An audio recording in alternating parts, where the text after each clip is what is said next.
Yo, yo, yo. Tuesday night, the Super Bowl Eve Dynasty Daddy trade show stream. Jeremy, how you doing? Are you Super Bowl party goer, or are you a keep it to yourself, keep it local Super Bowl enjoyer? We do a little annual party at our place, and we Nice. have a small crowd over. It's special because we have a townhouse and we have one TV in our living room, which makes sense. But Super Bowl Sunday, you got to bring down the extra TV for the kitchen while people are getting their snacks to be able to stay in the game. So that's we'll put out some good apps, and we'll do we have some friends coming to town, and got to run the morning Madden sim. There you Just go. gotta have some weird shenanigans. Are you I keep trying to get the group to go out. There's like a park nearby, and it has like, I don't know, the Panthers like renovated it or something. It's like AstroTurf with like a full upright. And I'm like, let's just go out there and like kick field goals. Oh, there you go. Super Bowl morning, you got to kick some field goals. Game of the line. Yeah, What about you? Do you do anything for the Super Bowl? We're pretty local. Like I'm not a big Super Bowl party. So we'll either watch it just a small crew, or we'll do like get some friends that live nearby, get a bunch of wings. Except I don't know, I'm readjusting my Super Bowl plans because I had to wait for wings for like 45 minutes last year. Never again. So I'm planning ahead this year. But you guys aren't here to hear about our Super Bowl plans. You're here to hear about Dynasty Trades. Let us know if you have any trades in the chat. I know the like thumbnails will have themes for a lot of these, and sometimes we'll have rookie drafts that are like it's set for that stream. Startup draft is set for that stream. I have the Senior Bowl. Obviously, it just happened. We do have some offensive coordinator coaching hires that we can talk through a little bit as well. We're not going to go too crazy in depth through Senior Bowl stuff specifically as far as like risers and fallers. There's some big news, and obviously on the thumbnail, the Singleton injury is brutal for what was already a pretty weak running back class, as well as I think the Nussmeier injury stuff, explaining away some of the production concerns this last year, and then Malachi Fields on the thumbnail as well, riser, and there's some other names that we can talk through a little bit. But yo, what is up? Pro Bowl predictions. Man. Are you a Pro Bowl enjoyer? Is the Pro Bowl is it today? I tried to throw it over to you because I am so away from like the Pro Bowl as an event that I care about that I actually do not know. It was today. Oh man. Tonight. Honestly, I'm not. I will say, I feel like I have a decent grasp on reality. There's a chance that this Dynasty Daddy live stream might have more viewers than the Pro Bowl if it's on right now. I mean, I'll watch some clips. Yo, what's up, Fantasy Meatball? Okay, the Jeremy mic is low. All right, I'll turn this up. Can you say something? I did not touch it last time. Okay. So it's 100% Will's fault is what we're getting at. All right, how's this now? Say go Lions. Say Jared Goff, top 10 quarterback. I'm sorry about who did the Giants hire? They hired somebody. Nagy. Here we go. And I do want to clarify a little bit. In the loop.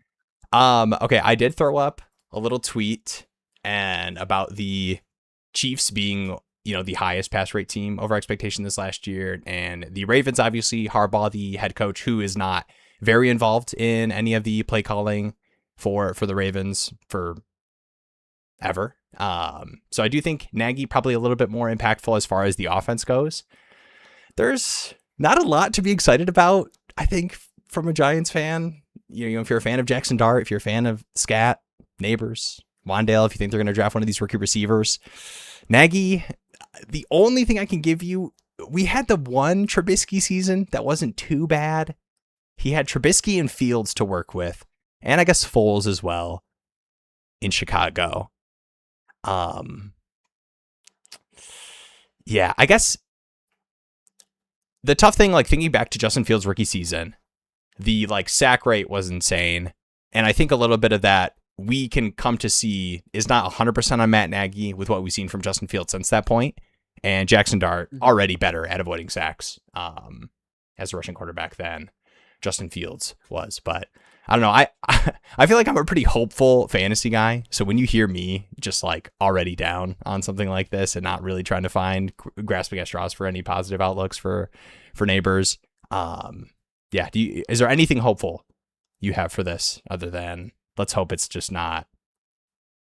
Oh, I will say, like, I feel like the Harbaugh signing, everyone was excited for the Giants. It was like, okay, they're finally like bringing in an adult. Culture Does change. this like cancel it out? You're like, okay, now they're, back to even, or is it like 2 step forwards, 1 step back? I don't know. I mean, I don't want to, like you said. I mean, football's a very complicated game. There's a lot of different players, aspects, everything. Maybe he's learned. Maybe it's something that he can put together a decent offense, but it's certainly not exciting given his track record. Yeah. I would have been excited for, I mean, I know a lot of people are pretty divisive on Cliff. I like what Cliff does as far as like making things easier for the quarterback. I would have liked that for Jackson Dart. Mm-hmm. But yeah, I agree. I think we've seen enough of Nagy and too, like the Kansas City stuff. Like I think anything that you can point to that you would be excited about from Kansas City is Andy Reid and not Nagy. So I just I am not too like Nagy excited. Would be like a perfect Eagles offensive coordinator. Like just the next name to be mad about. Yeah, just a gross offense, but they just win. Yeah, yeah. Oh, this is the we got the Pro Bowl reporter here. Pro Bowl. Paging Dr. Crutch. I will say my favorite Pro Bowl game. My favorite Pro Bowl game is the kicker tic-tac-toe game. I think that's brilliant. Oh yeah, I gotcha. Where they make like the tic-tac-toe board and the kickers have to play tic-tac-toe with kicks. Like, I like when they like layer it on a little more fun, but like the rest of it's like either skills challenges or like a weird game of flag football where no one takes it seriously. Yeah, it would be cool. I mean, this might exist, but I know people are talking about like some like the NBA All-Star stuff. Like, oh, what if we went to like 1v1s and Royal Rumble type, and people are running out and it's Anthony Edwards versus Giannis or whatever. I saw that. That was a good idea. That was. It definitely like NBA has it easy. Like NBA just needs to make it 1v1. Like a true 1v1 format of some kind would be phenomenal. But no one's ever going to actually do it. But man, that'd be so cool to see like prime LeBron and Kobe or something like that. All right, let me get Nagy off the screen for a second. We do have a real Dynasty question here. What is up, Fantasy Meatball, in a Dynasty total rebuild? I have Javonte Williams on the block. I have the 26, 108, and 109, as well as 227 first. Which is a better return, the 110 or his late 27 first? Ooh, I think I've just taken the 27 first. I'm pretty happy to move off of. Like, worst case scenario, you're in the same range in what is perceived as a better class, and stuff happens, man. What looks like a late first could easily be 106, 107, 108, and you're feeling a lot better about that in what is perceived as a better class, and you're in a total rebuild too. So making that pick now isn't as impactful for you. Not to just echo what that smart man said. The humble genius. Yeah, late first. There's a lot that can happen in a fantasy season. There's teams that I were like, this team's gonna have a late first. Turns out they have a mid to early.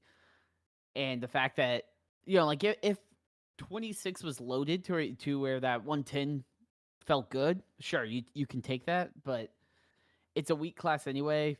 Basically, anyone in the 27 first, especially from 106 to 112 of the 27 class, is going to be valued more out of the gate than taking, at the 110, taking Chambliss or, freaking Everett or whatever his name is. Yeah, or having to pull up a tight end and, like a weaker tight end premium. Look at Stowers or whatever.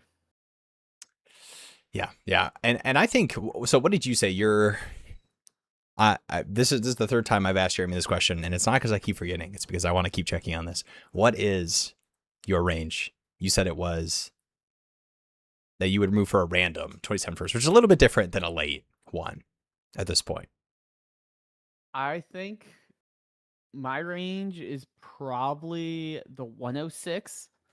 If there's a strong tight end premium, I'd probably do 107, just because I do think Sadiq, even if he's not an amazing same caliber tight end as we've seen the past 3 years, being first round draft capital, locking up a first round draft capital tight end is going to be valuable regardless of the form, or not regardless of the format, but especially in formats that reward, hey, you have 5 catches, that's 10 points basically. I think that's probably worth it. Mm-hmm. As a Giants fan, I'm totally down on Nagy. After being so excited about the Harbaugh hire, I'm puzzled why the Giants hired Nagy. Yeah, I don't know. I don't think I have much stock for you other than my condolences. I feel like the Harbaugh was hype. You're like, okay, like this is exciting, and then it's like, oh crap. Maybe some like you know, we talk about the coaching trees. Maybe we can get, this is the Reed coaching tree extension. We get the Nagy off the Reed tree. I'm sorry. I'm trying. I'm grasping at straws here. It kind of feels like the fire Tomlin to bring in McCarthy, and you're just like, oh, okay. Yeah. Like I'm like, that's the same thing. Yeah.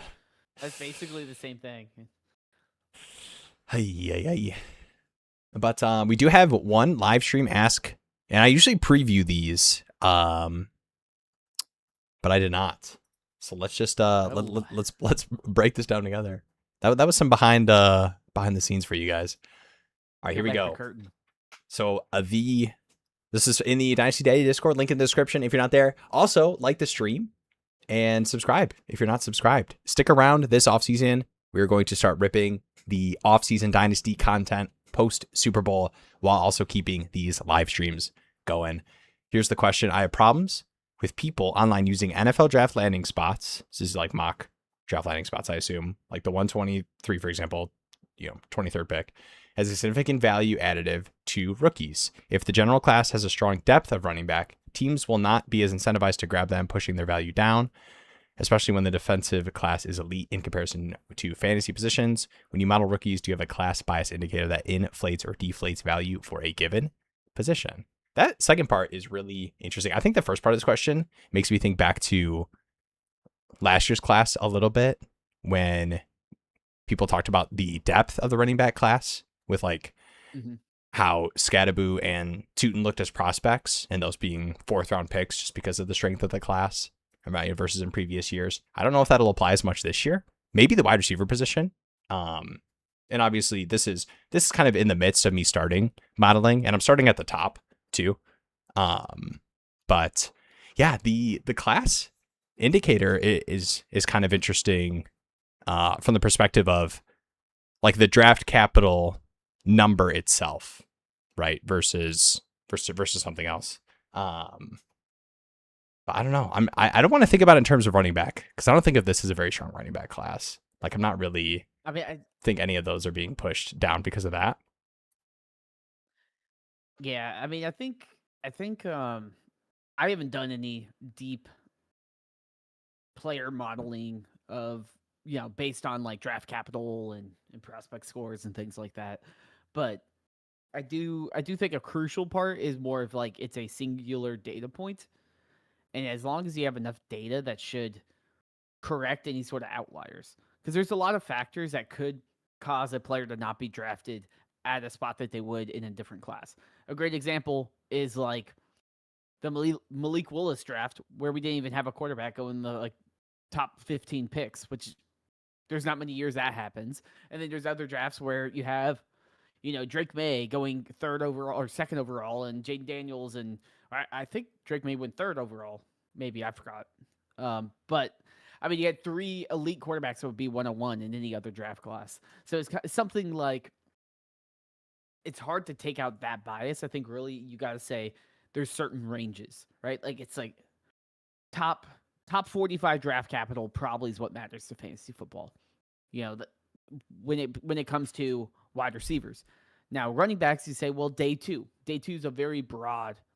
There's not going to be a huge shift in like the market of an actual draft class to where a player goes from he would be a second round running back in most draft classes, but now he's a fifth round running back. Mm-hmm. Like the draft class doesn't shift that much. It'd probably be more of he might be 10 picks later or something like that. And even then, like a strong running back class last year, you still have teams going up and taking RJ Harvey out of nowhere. You still have, random picks all over. So it's hard to say like it's supposed to go a certain way. I think it's a valuable data point, and it makes it easier because at least one NFL team thinks this player is worth this type of pick. And then if you compare it to enough data, then you can actually start drawing comparisons. If you compare it to like 2 years of data, then it's like, okay, your comparisons aren't going to be grounded in enough data to actually draw comparisons. It's like saying, oh, like this guy had a really good bench press, but there's a lot of other players that had a really good bench press this year. How does that impact things? You have to compare it with enough data to where you can try to get rid of that noise. Yeah, and I do think it would be a difficult thing to weigh if you were adding some kind of class position bias or indicator, like 100% this class was so much stronger at these defensive positions that it pushed down these players. I think any amount of value that you would weigh that into a model, I think it would be difficult to quantify how important and impactful that would be compared to like individual draft spots. So I still think overall, like draft capital is king, and then the context for the class specifically versus, using it as a modeling point and being able to be confident that you're weighing it accurately. So to me, I think it's just more of using the context that you're able to understand. I think that's why it's important to, be following and staying close to, Senior Bowl stuff, Pro Day stuff, these mock drafts that we'll see come through. And at the end of the day too, like, dude, the NFL big boards, man, like these, you see the leaks from, some of these things. Like, I'm sure these are all across the 32 teams. I'm sure there's, not 40 different players in a team's top 20. Fair points made. And that was the asker of the question. So, success. Fair points made. Let's go. I will say I do feel like people have been saying this draft class stinks, and I do think it is kind of boring somewhat, but it's nowhere near as bad as like the Malik Willis, Kenny Pickett year. Like I felt like that year. Like this year, at least everyone's like the quarterbacks stink. I'm like, we're gonna have first overall pick quarterback at least. We're at least gonna have one. Yeah, that's at least. I mean, it kind of feels like last year. It's last year with better wide receivers and worse running backs. Right.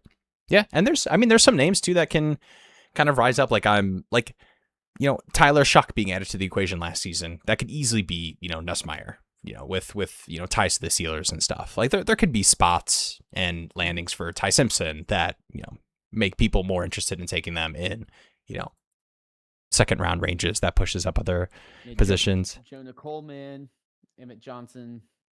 Yeah, and a lot of good tight ends as well.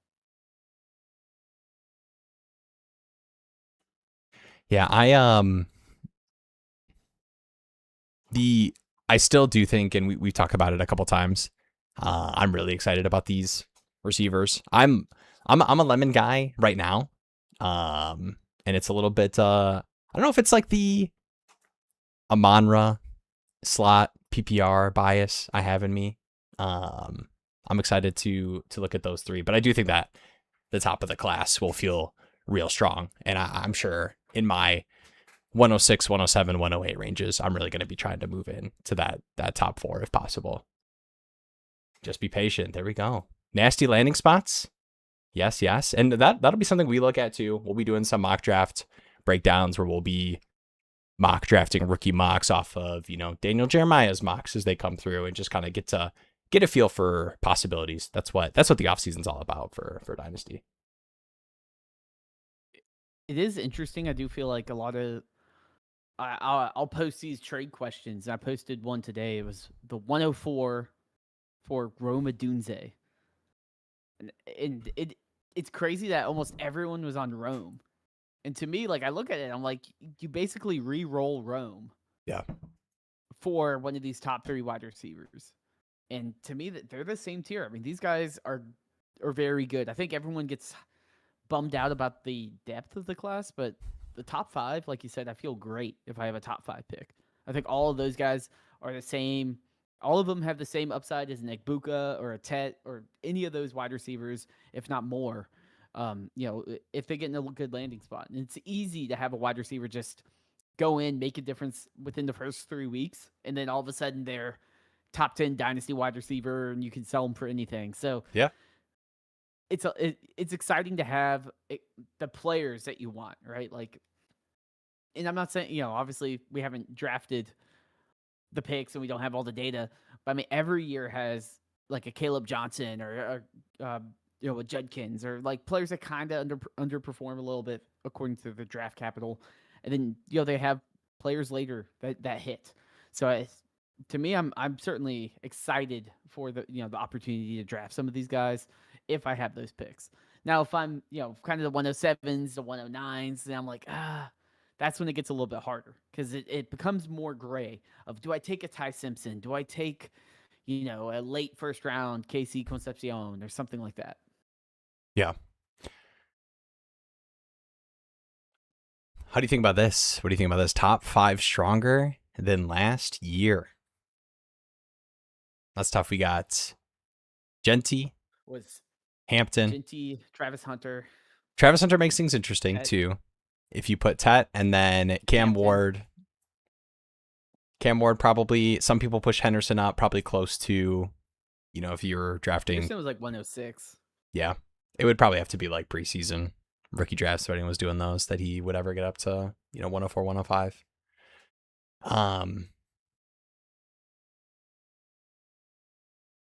That's tough. I think it's close. Genty, Hampton. I think Love carries Genty value, so it really is your feelings on Hampton, Tet. Mendoza over Ward. I think I like Hampton. Like I like having another first round running back. Like that's very, very much a luxury in drafts. You don't get that often.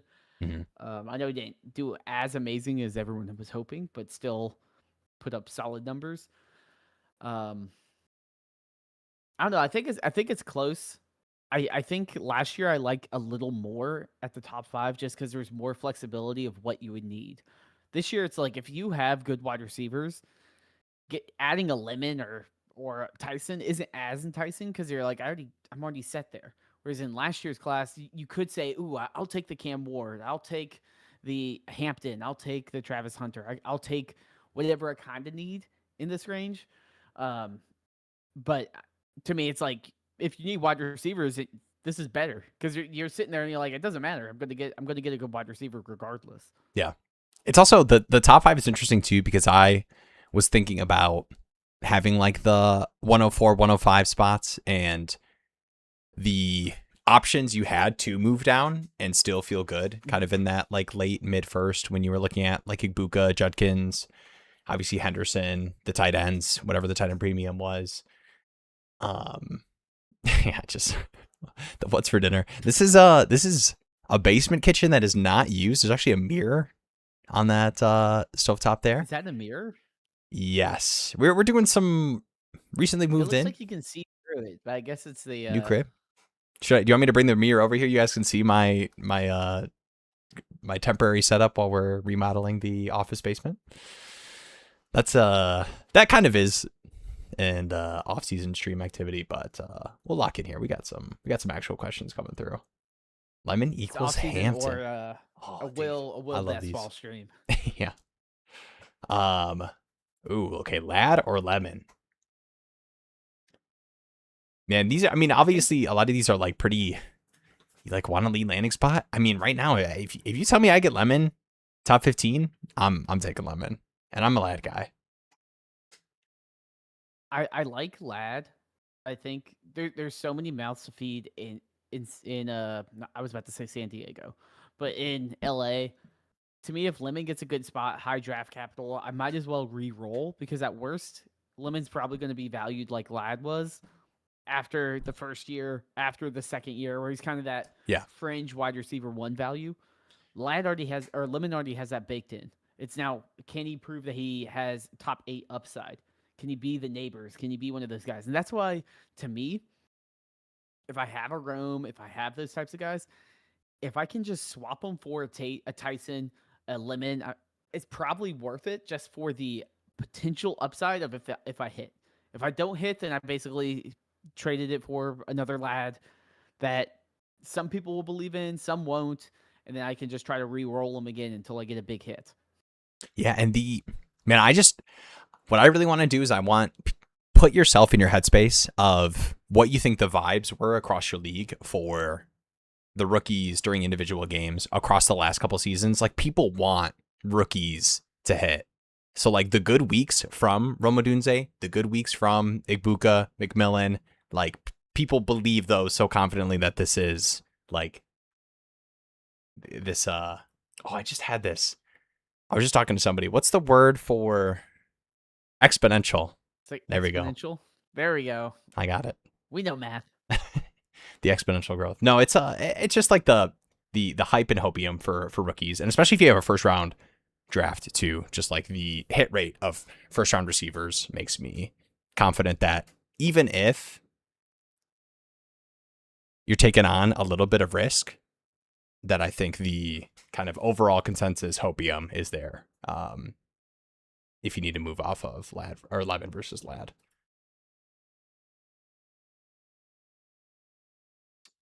Sadiq, if it's a tight end premium. There's a million wide receiver 2s. You know, like getting the wide receiver 1's what's really valuable. Yeah. We'll do the house tour. One of these best ball streams will turn into a house tour. After I do a really bad one. After I auto draft quarterback doesn't stack with my receivers or something. Yeah, I am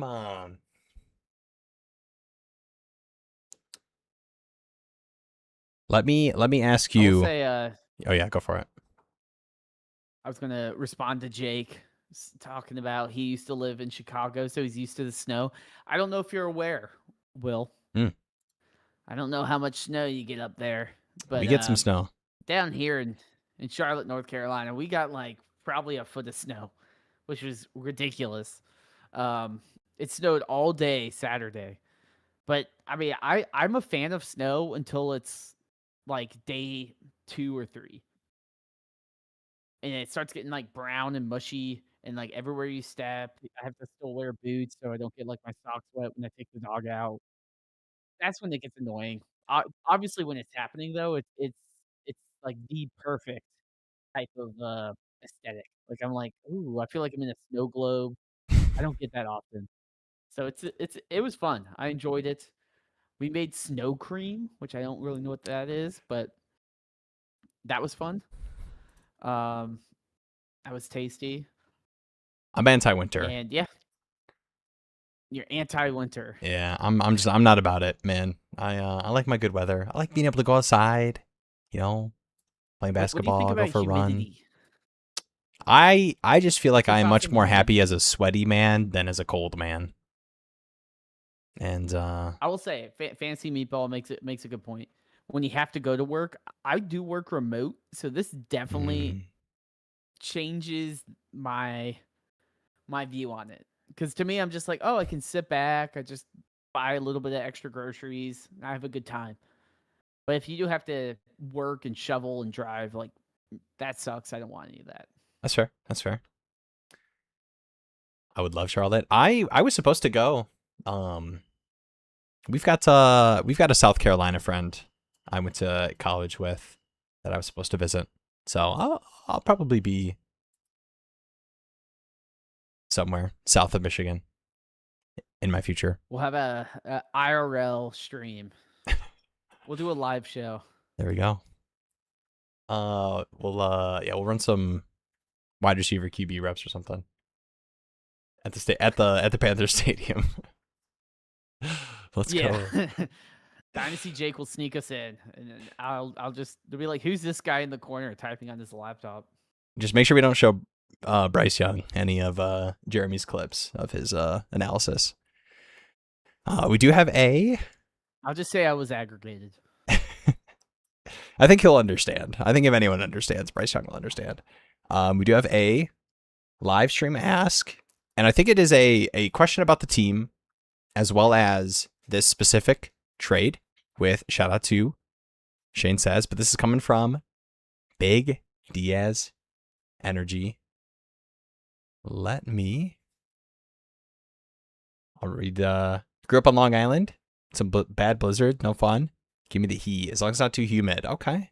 Yeah, the humidity is really the breaking point. I think that's the... Well, yeah, Charlotte summers. Oh my God, man. I will take the trash out. I'll be dripping in sweat. I'll have to shower. I think the tough thing, I'm a sweaty guy, and I know you think that would kind of stack and that would make it much worse, but I think I've embraced it so much in my life that I'm okay with it. It's who I am. I love this question. It is something I'm really excited about, and we'll see. I don't have any breakdown on what the timing will actually look like, but the Humble Genius prospect model is in development. That's not actually what it's going to be called, but in the Google Drive document is what it's labeled as. But right now, I am going through and trying to set it up retroactively by like going back through the past. Right now, it's 5 classes. I would love to extend that longer if I can pull together everything, but that's kind of the tough thing about setting up a prospect model is the initial development of it is much more than just let me start looking at this most recent class.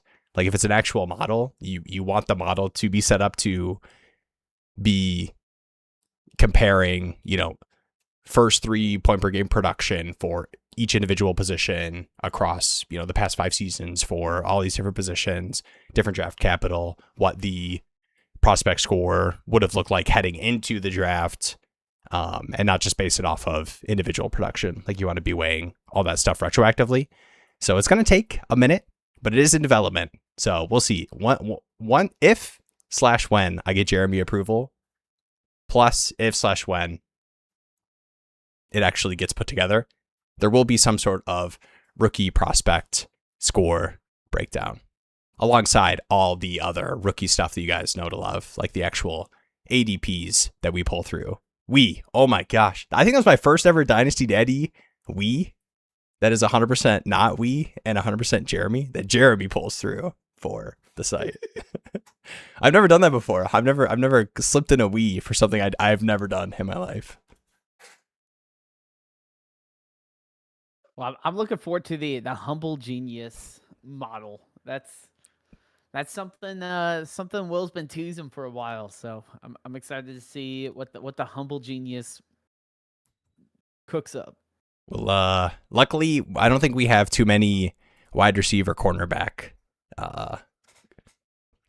breakdowns I have to go through this year. I just remember we should be okay. There was one show last year, and you came in and it's like right off the gate, you're like, I think Travis Hunter's Ohtani. Like, what if he's just Ohtani?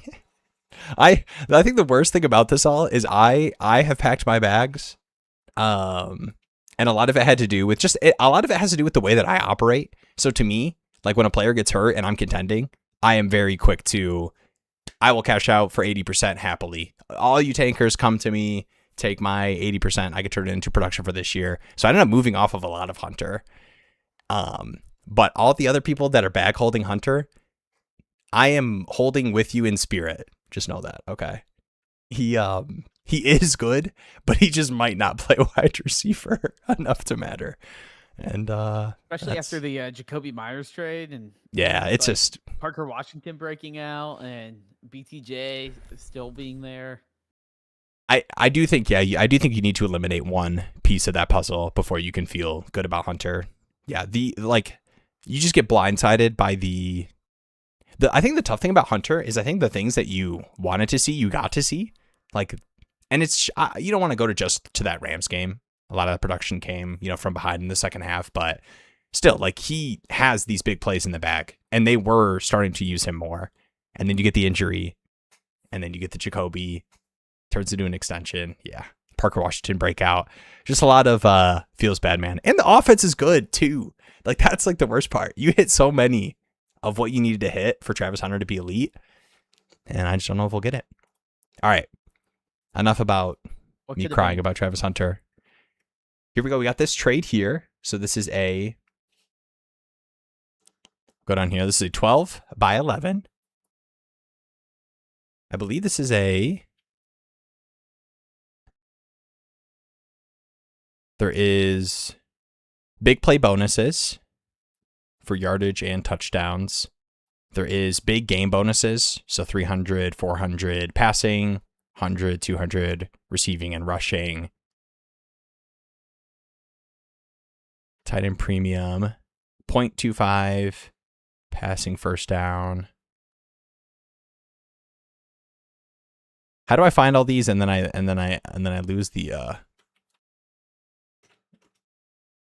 tight end? You lose the trade?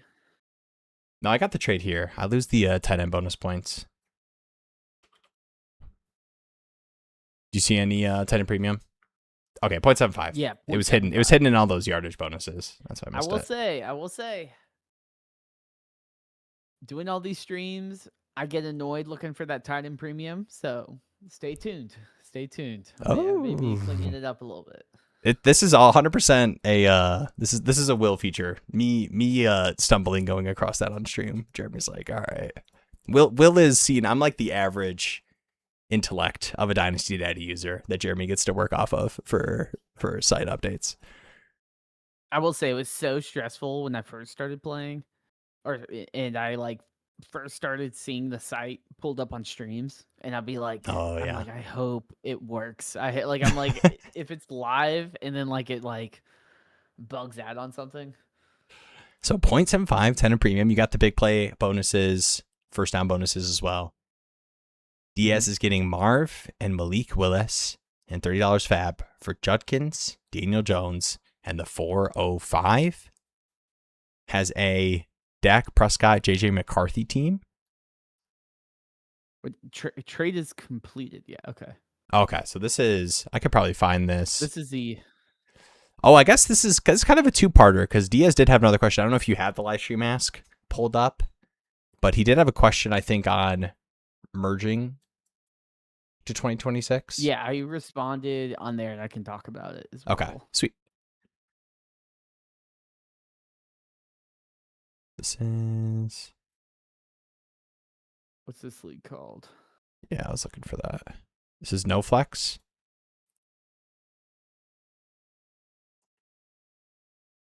Let me do this real quick. No Flex. Quinshon Judkins. Dang. That's the team name. Train away the Quinshon. And I like Quinshon, and I do think he'll maintain the role, but obviously coming off the injury, and we'll see what that Browns offense looks like. Not super involved as a pass catcher. I like Samson. But I could try to pull this up too. I should be able to update it. I mean, Shane's basically getting both of the injured guys. But he is rebuilding, so that kind of fits with what he's trying to do more. It's like, I don't care if Daniel Jones is going to play or not. All right. I think I got there. All right, here we go. So we got Dak, JJ, and now Malik. And this is, to me, this is a pretty,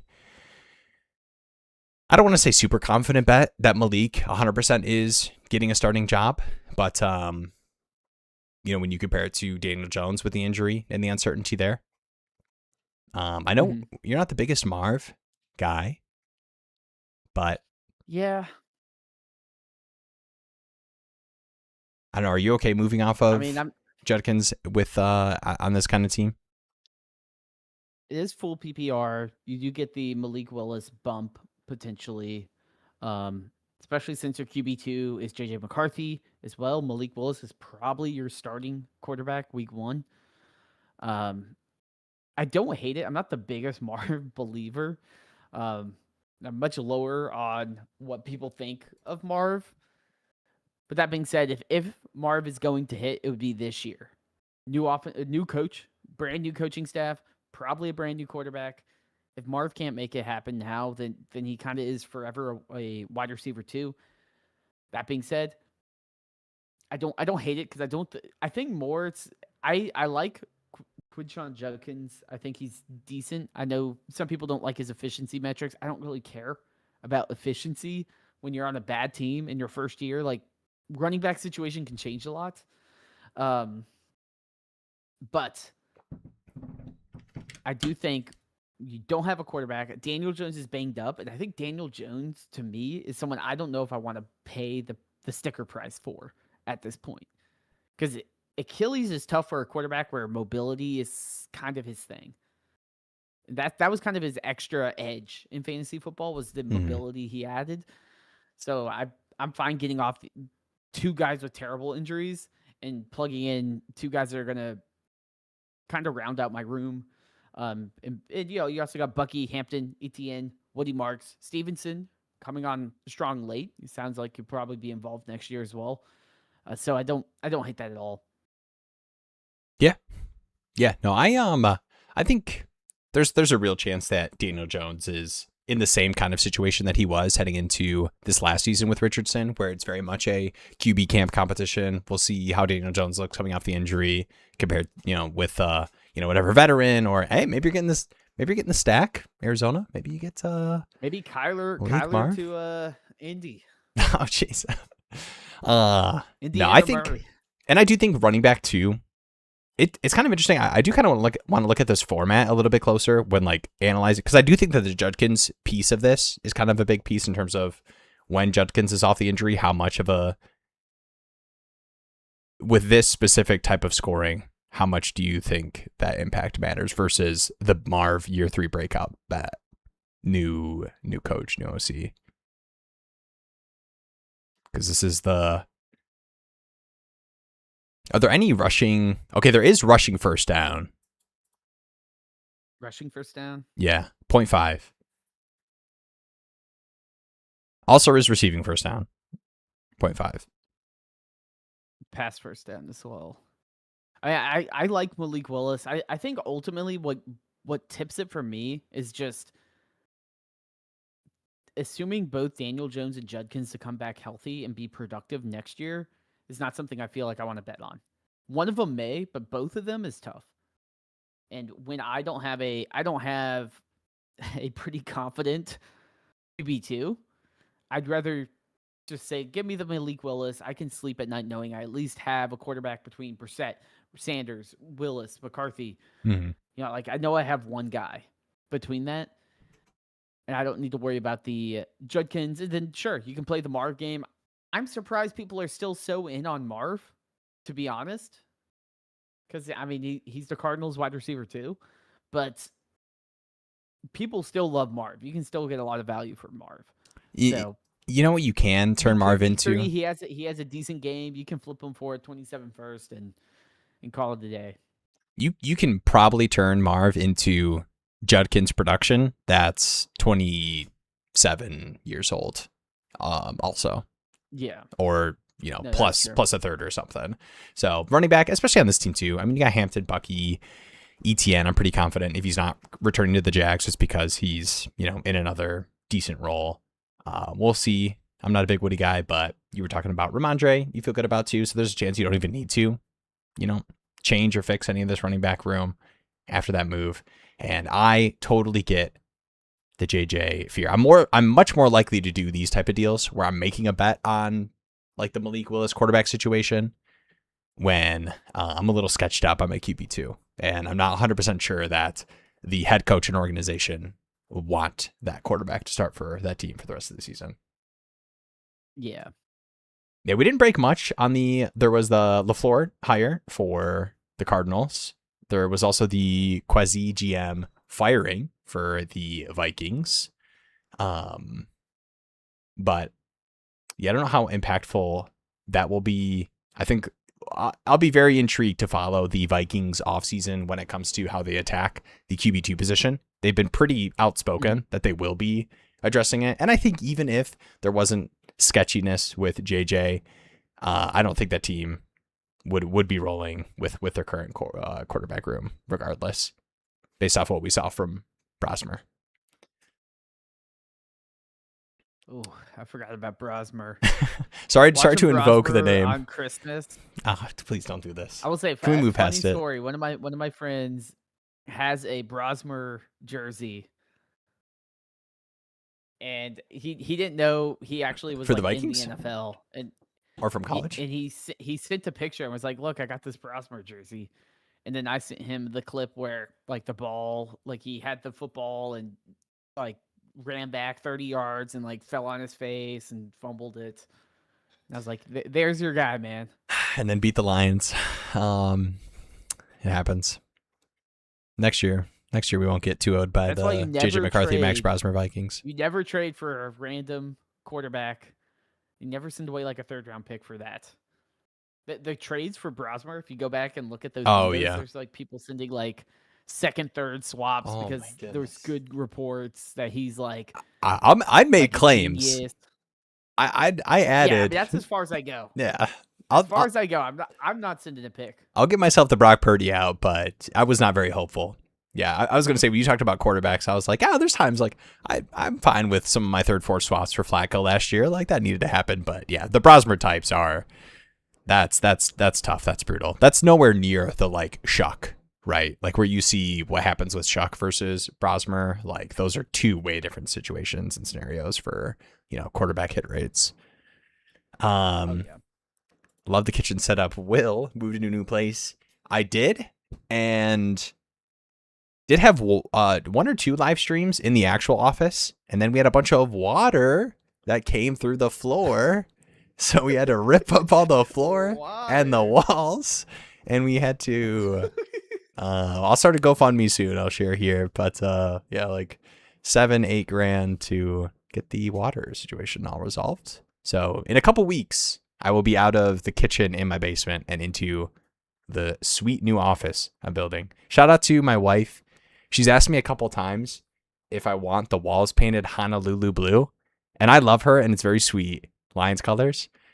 I just think that she would regret having bright light blue basement walls in our like main family room basement. So probably no Lions walls in the basement. Sorry to disappoint, guys. So you went with neon green? Yeah.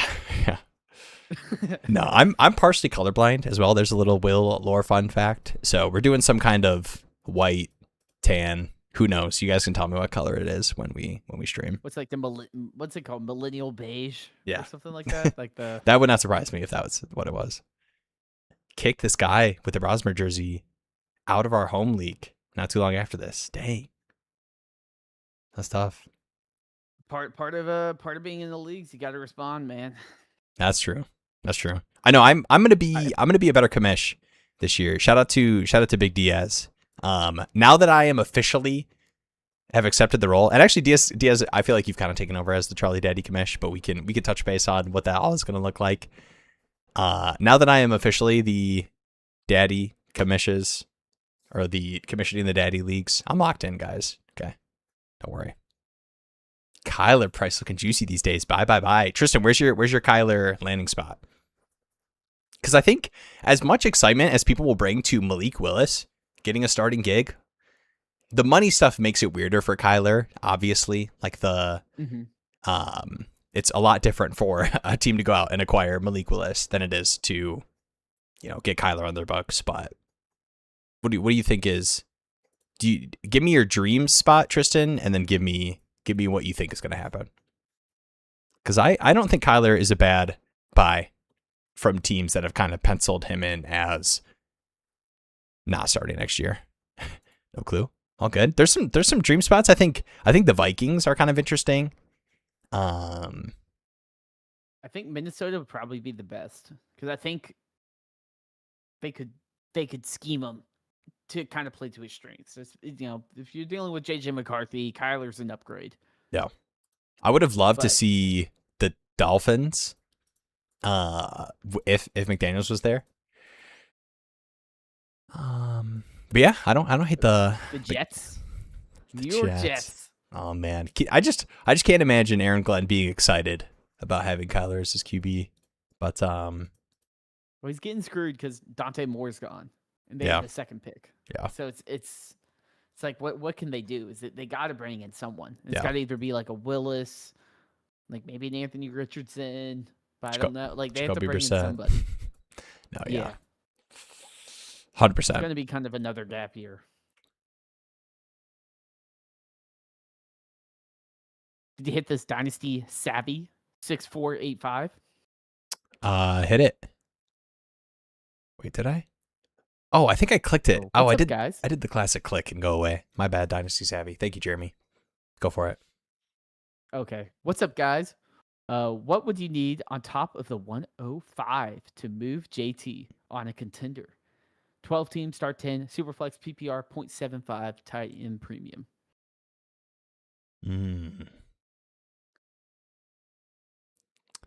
Man, that's tough. I don't feel like it's terribly unfair. It's not, but I do think that I don't know. I would like to see the Colts quarterback plan and situation before I make this kind of move off of JT. But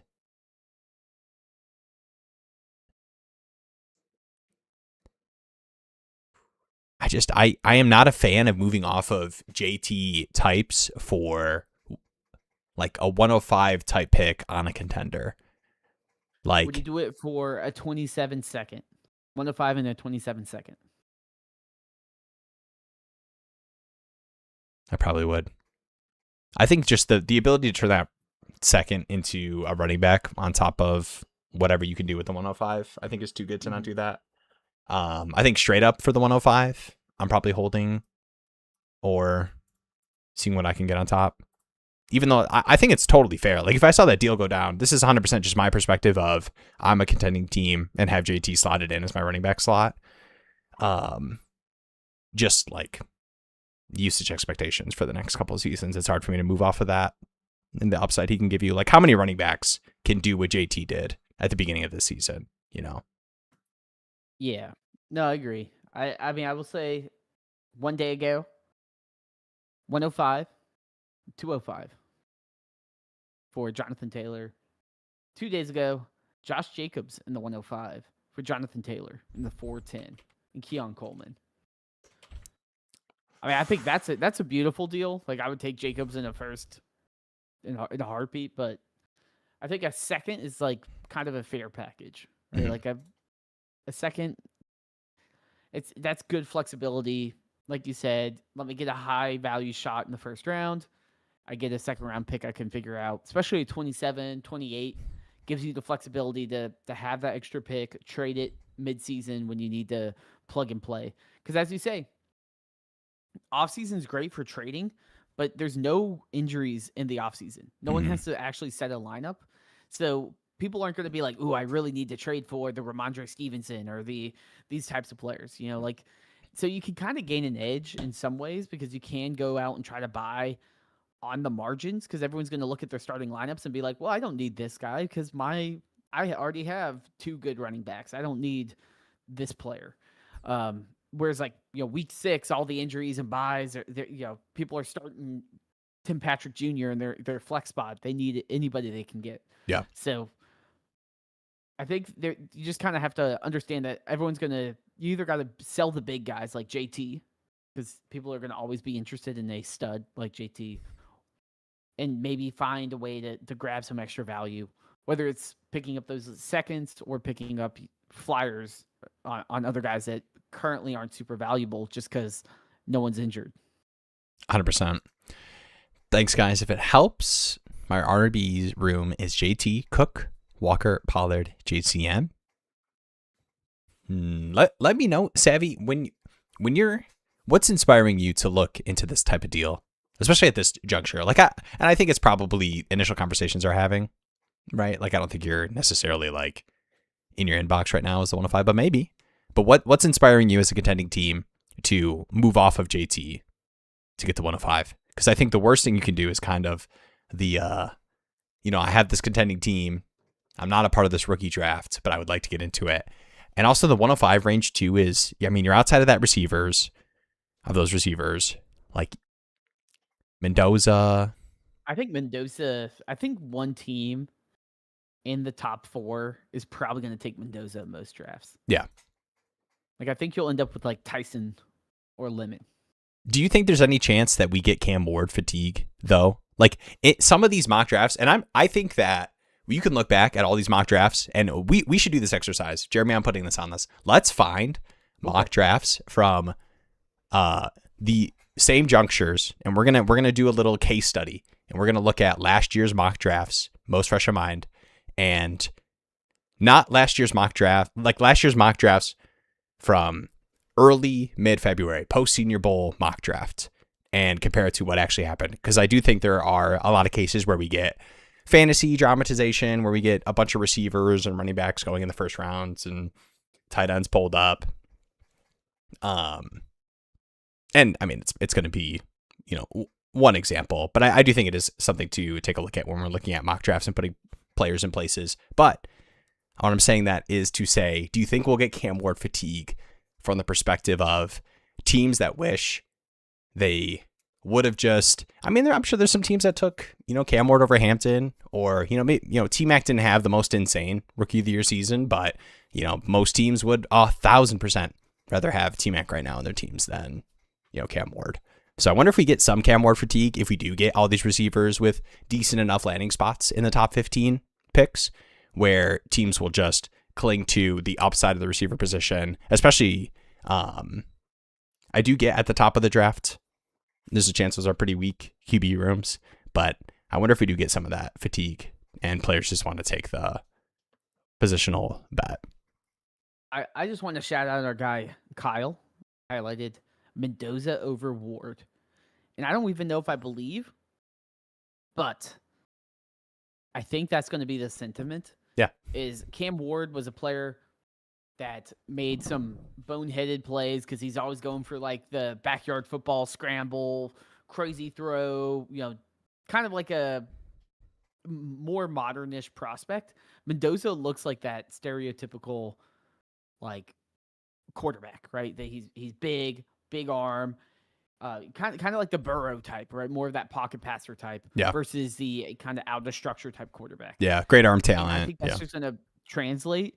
And on top of that, he went out with a bang, dominant throughout the entire college football playoffs. I think that's going to win people over, even if realistically Mendoza, from a WAR and fantasy points scored perspective, is probably not going to be any different than Cam Ward or anyone else because he's going to the Raiders, and the Raiders stink most likely.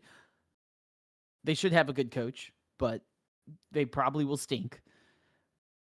I think the sentiment will just be higher because he did win a national championship. He put his team on the back in the championship, and they blew out all the other teams. People were comparing him to Burrow in the 2019 LSU team, and I'm like, wait a minute, guys.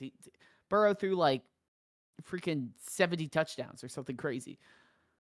I don't think he's Burrow, but people will comp him to that. I think that hype is going to be a lot higher than Cam Ward going to a tiny market team in Tennessee. No hate to the Titans, but they definitely don't have the press circus of Vegas with Tom Brady, with a new sexy coach from Seattle, probably. Like, there's going to be that whole circus to hype them up with Bowers and all that. That I think Ward just didn't have. Ward had, you have a 50-year-old Calvin Ridley, a bad offensive line, and a coach that people don't really believe in. I have Ward over Mendoza. What's up, Smig? Not because I know anything for myself, but just because Nate Tice does. Yeah, and that's what it's all about. No, and I do think too, like, especially with, I don't know if you saw the buzz of Kubiak tied to the Raiders. Expectations that Seahawks OC Kubiak is obviously focused on the Super Bowl. Like, you're not going to get set in stone reports that somebody's accepting a position, leading into the Super Bowl. But dude, if you get Clint Kubiak, Genty hype. Give me Yeah, Genty. give me something offensive line wise to make me feel excited, and then I will be all in on Mendoza over Ward. And I probably already am. That's what I honestly. mean. That like the it's easier, and then you're like, oh, Tom Brady's gonna mentor him. I know what was gonna say April after the draft, he's gonna be like, Tom Brady just ringing up Mendoza 3 times a week to just talk ball. Like, you telling me Mendoza's not gonna be amazing? And Mendoza's. I like Cam Ward too. Like I'm already talking you into it now. I don't want to get like too into the if people like players and everything, but dude, how can you not like Mendoza? He's just a goofball. He just loves the game, man. All right, this is the cold offer. So that was just the cold offer, was that 105 JT. So this was, I assume, a counter back from Savvy, trying to see what should I add on top of that if I want to do that. I was thinking JT might be a good sell high anyway, coming off a huge season with the Colts quarterback uncertainty, though I'm not in a rush to move JT either, just trying to decide 100% too. And I think JT too is the type of player where, well, I say this a lot, but I think it is so important to do, where we get offers for, I think Jonathan Taylor is in this camp. Any of these like top 10 running backs, receivers, top 5 tight ends, quarterbacks.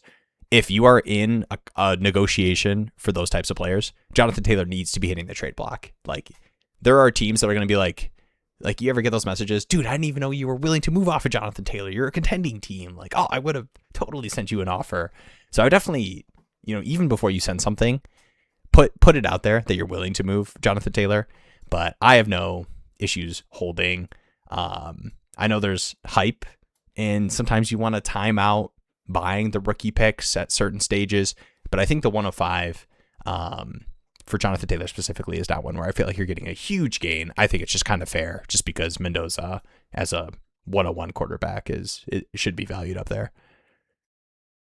Yeah, and I mean, I think too, everyone's kind of like, I think the popular opinion right now is top 5 is locked.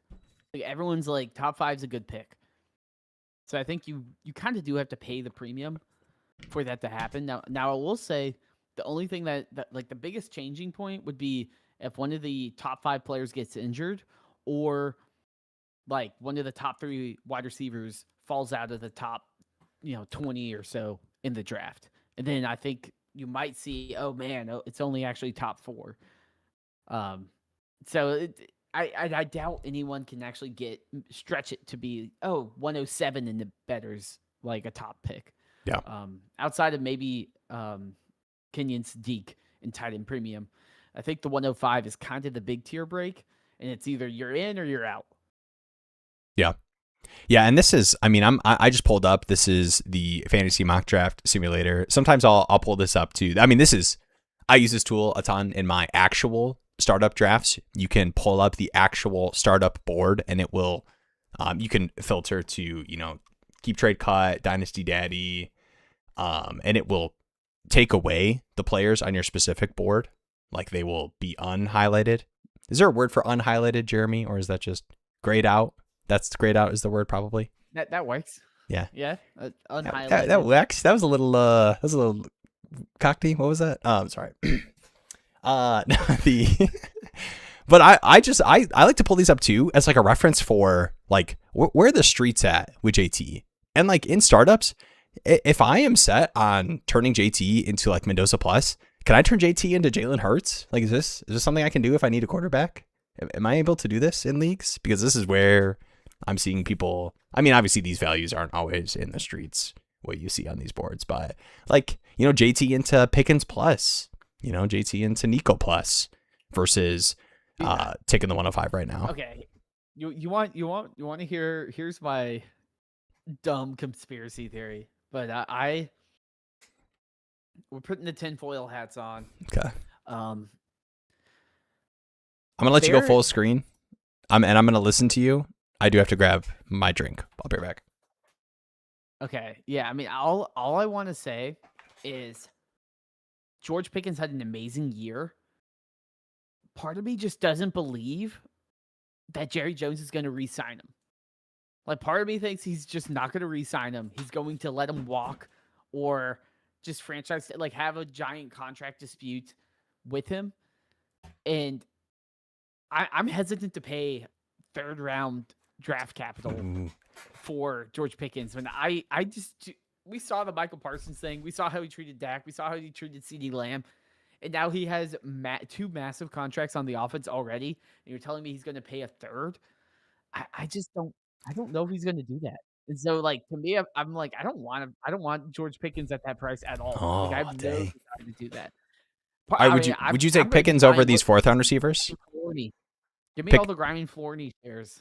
All right, Pickens or Olave?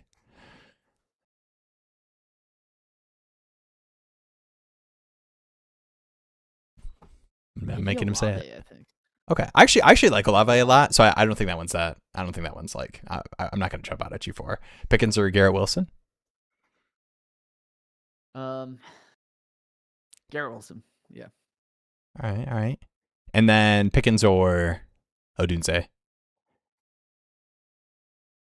You gotta take Pickens. I'd probably go with Dunze. Really? You don't think to me, I think that in the past I've underestimated the value of how do people feel about this player's fantasy production based off of last season. And I maybe I'm a little bit more hopeful on the Cowboys figuring something out, or maybe I'm a little bit more hopeful on Pickens' reaction to the franchise tag than you are. But I think there's just no way you do what Pickens did last year and you just don't bring him back. And people can point to Micah. I don't know. I'm just more hopeful. I have Pickens like Brian Thomas, Marv, Rome tier. Just because I not the talent, but just it's just so like you're telling me Jerry Jones is going to give 3 mega contracts, 2 at wide receiver. Like I just don't see that. Like I just don't. Dang. Maybe I'm like I know it's going to get messy, and I don't think Pickens is going to be someone that's like, yeah, like I'm gonna play through. And Pickens knows he can walk too. I mean, Pickens knows someone will pay him. There's a lot of teams that need a Pickens level. I just don't know if and that's what I mean. That's my tinfoil. I know it's not probably the best take, and that might be a take that we look back in 6 months and you're like, what are you thinking, Jeremy? Like, of course they're gonna give him a franchise tag. He's gonna take it very well, and he's gonna play amazing. But I fear paying top 12, like wide receiver 1 prices for a guy that I'm like, I think you're more like, I pay maybe wide receiver 16. Like that, I'm not paying, like I'd much rather have Rashee Rice and all those guys that we listed. Cause I'm like, I know they're going to be good, locked into a situation, and I know they are good. Yeah. Yeah, and I even get like some of these tight end premium leagues, like looking at Colson Loveland or Warren versus Pickens, quarterbacks obviously in Superflex. I kind of get that if you're talking positional. For me, like the wide receiver position specifically, like at this range, like I definitely will have Pickens in this. I agree with the masses here. I'm one of the sheeples that have Pickens up here with the Nico Rice range. To me, man, I think we would all agree that the Steelers situation was just undoubtedly so bad for Pickens. Like there was just no way for Pickens to reach the production that he had in Dallas. So I think even in the worst case scenario where it's brutal, oh gosh, Jerry Jones is saying, we have CD. Why do we need to re-sign Pickens on a podcast? We're fine at wide receiver. We got Jake Ferguson. And he tries to say Ryan Flournoy and pronounces it really bad. Like I could see that happening 100%. But I just don't see Pickens being in a situation that's as bad as the Steelers. And I think the name value and the production from last year, he'll kind of hold here, unless he gets like a Browns mega deal or something. Like there's a couple nightmare scenarios also, but a Browns mega deal. Yeah. He's the highest paid receiver in the league, but it's in Cleveland.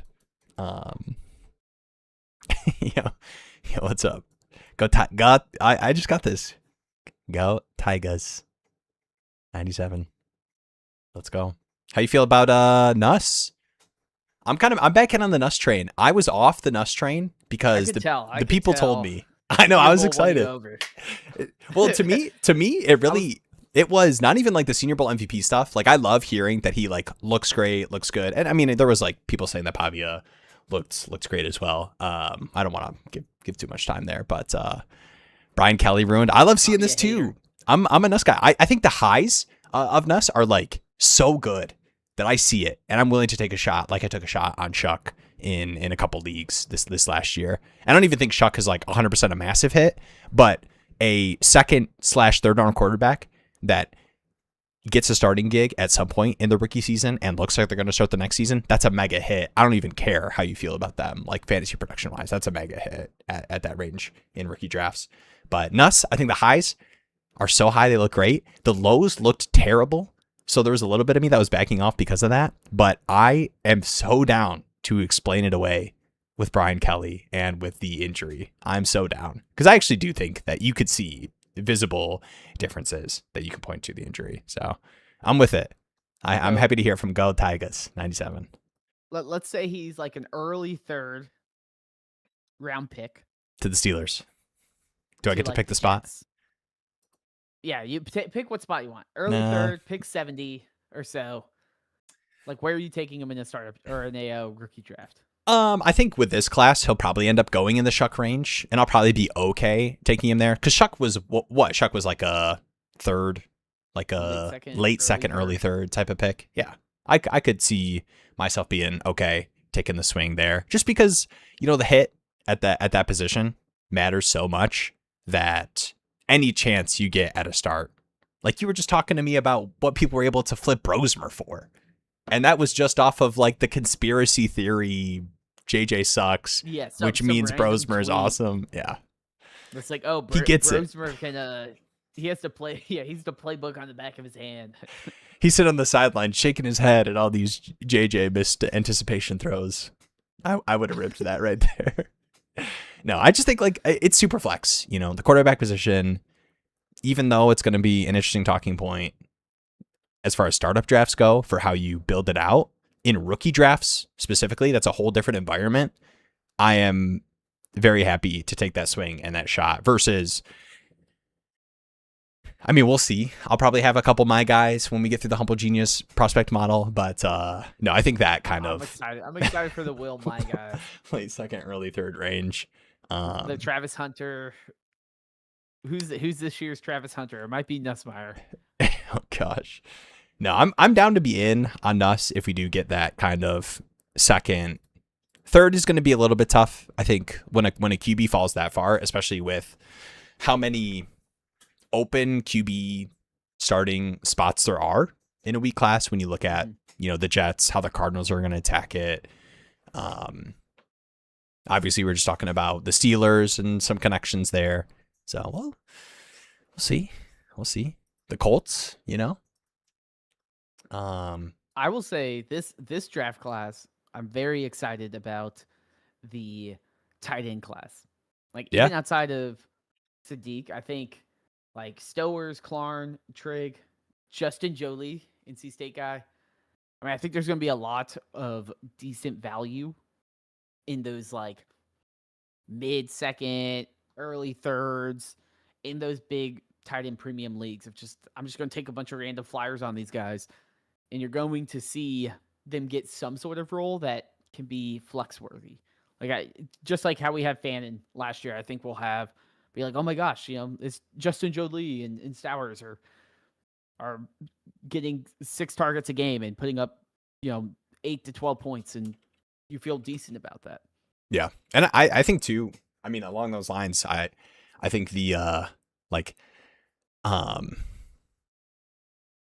there's a lot of the testing that we're going to see at the combine. Like there's a couple of like pretty big size, speed, potential tight end kind of freaks that kind of fit into that kind of some of the hits we've seen, like the Gadsden types, recently with obviously with Fannin. There'll be a lot of conversations with like how much I think this is a thing every year with how much you should factor in blocking versus upside as a receiver type into the tight end position. And a lot of that matters with draft capital as well. But, like there's the Stanford tight end. He's like 6'6", massive. He was at the Senior Bowl. Sam Roche. I think is it Roush? Roche. I think it's Roche. There's DJ Rogers, TCU tight end. But yeah, no, I think there's a couple names too that we'll be able to kind of throw into that second round dart throw, take your shots. And I think that's kind of going back to why I feel good about taking shots on my boy Ness. Oof, I just said it out loud. I wanted to see how it felt. I think in that range, I'm really looking for. And this is one of the things too. Like I really just don't ever. I know there's Pukas. I know there's guys. I don't ever think I want to take. Outside of a first round wide receiver, I just don't think I'm ever going to take a non first round wide receiver in these drafts. Just based on format. Because how many wide receivers get drafted every year? It's like 70 or something that are relevant for fantasy. Not even relevant, but it's like how many actually have a chance of being relevant? And it's really like 4 usually. And I either want to have the Tysons or even like the KC Concepcion or Denzel Boston. I'll take those guys. After that, I'm like, what am I doing? Like I'd much rather take a shot on the Nussmeyers, the any sort of those running backs, right? Any of or any of the tight ends. Because if the tight ends, all they need is like Colby Parkinson numbers, and they're making a huge difference. Whereas like realistically is, Antonio Williams, like 3rd round pick Antonio Williams, is that going to ever crack my starting lineup, or is he just going to be Jalen Polk, or Javon Baker or someone like that, where it's like, oh, he looked good at the combine, I like him, but realistically, it's hard for me to like even want to consider taking any of those guys. So maybe that's just like a blind spot of mine, but I just look at the positional value at all the other positions in fantasy football. It's just way easier to get decent quarterback production from anyone that plays, right? Nussmeier starts week 14. Okay, I can lock him in for probably 12 to 20 points pretty confidently. Like I don't feel bad about that. If one of these tight ends hits, people would talk about like Fannin, like he was like, oh, he didn't play serious competition or whatever. He was falling to the 3rd round in drafts. He's now tight end like 4. That's incredible value. And every year we have random tight ends that have no draft capital break out just because it's such a complicated position to scout for fantasy football, right? Wide receivers, we know the hit rates, we know high draft capital, good combine, good college production. It's so hard with tight ends because it's so scheme dependent of are they actually getting out to get targets and earning target? Like it's such a different game with tight ends that I'm much more inclined to take those guys in the 3rd, in the 2nd, in the 4th, because they can actually crack the field. And everyone knows about the backup running backs. We see that every year with like JCM, who's not amazing, but still something. Woody Marks had some production. Like you can get guys late in the draft.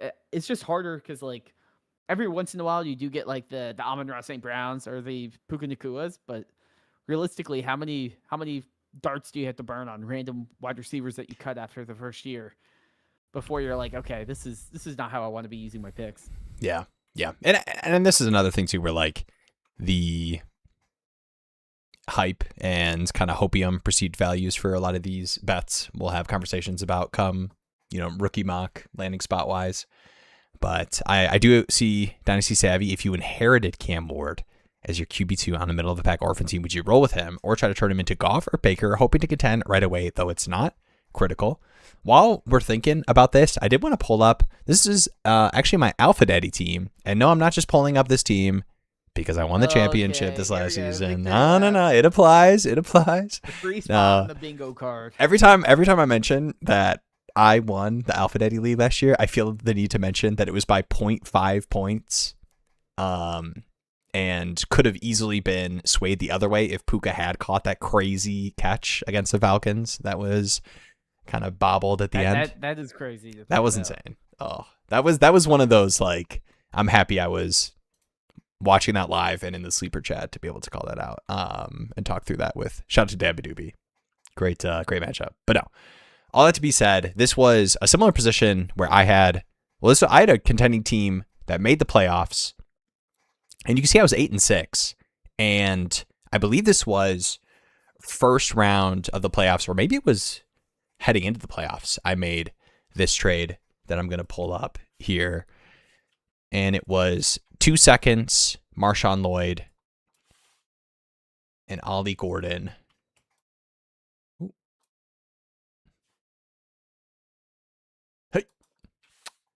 for Stafford. So even crustier than looking at Baker or Goff in terms of long-term value. This was very much a contending piece to buy. Now, it wasn't tearing up off of Cam Ward or anything, but it was more of my Joe Flacco time ran out, my Davis Mills time ran out, my Mac Jones time ran out. And this is beautiful though, because this right here, this is why you wanna have these boys in your room, for when you don't want to play Cam Ward, or maybe you don't have Cam Ward at all, and use this pick elsewhere in your startup draft and not on Cam Ward because you are a fan of the arm talent. But no, so that was one of those trades where I'm more willing to do these kind of moves. But I don't know how do you feel about this type of move in the off season heading into the year on a middle of the pack team? Because and I'm more so saying this, I'm all down. I love Jared Goff. I love Baker Mayfield. I am down to acquire those quarterbacks. And I'm adding a but as a middle of the pack team to go and get those QBs, you do kind of need to come correct. Like you do need to be moving a first round pick of value or, a positional player that matters enough for the team to be willing to move off of, or it's a tier up off of Cam Ward where you're adding on top of that. So is that something with a middle of the pack team where you would want to wait, start of the season, a week or two to kind of see where the rest of your team is positioned at, and then maybe you'd be more willing to either one, say, okay, I'll make this deal. I'll go get Baker. I'll go get Goff. I'll go find the team that has a third QB that is willing to make this move or, tier down from third QB for Cam Ward. Or two, you wait until the start of the season because who's the Joe Flacco for next year? Who's the Mac Jones that's going to be starting some games for next year, and not need to invest your QB2 spot with so much assets on February 3rd. That was like a paragraph of a question. You have any questions, clarifications? I know. I gotta reread it. Do some. I provide answers in the midst of it though, so you can kind of take it wherever you want.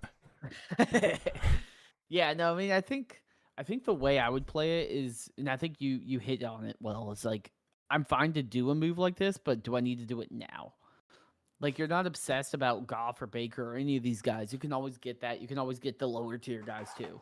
I think when you're in this middle of the pack team, you do want to have some of those speculative pieces. What happens if Cam Ward comes out and looks amazing, has a fully functioning offense around him, they invest around him, and all of a sudden he's like they take a wide receiver too, and you're like, wait a minute, like why did I trade him for Baker that's once again struggling after he had that first 6 weeks being good, and then after that was pretty bad.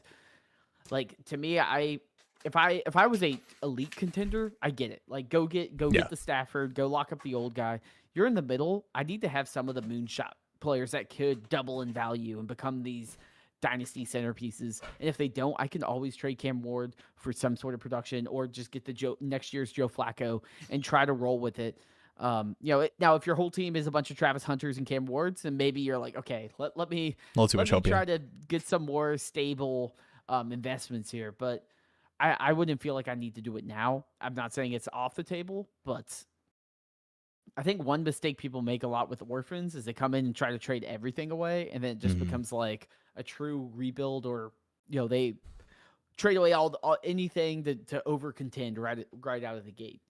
So I would say I think Cam Ward's someone that you're never going to get really good value for, but he could be the next quarterback that everyone wants.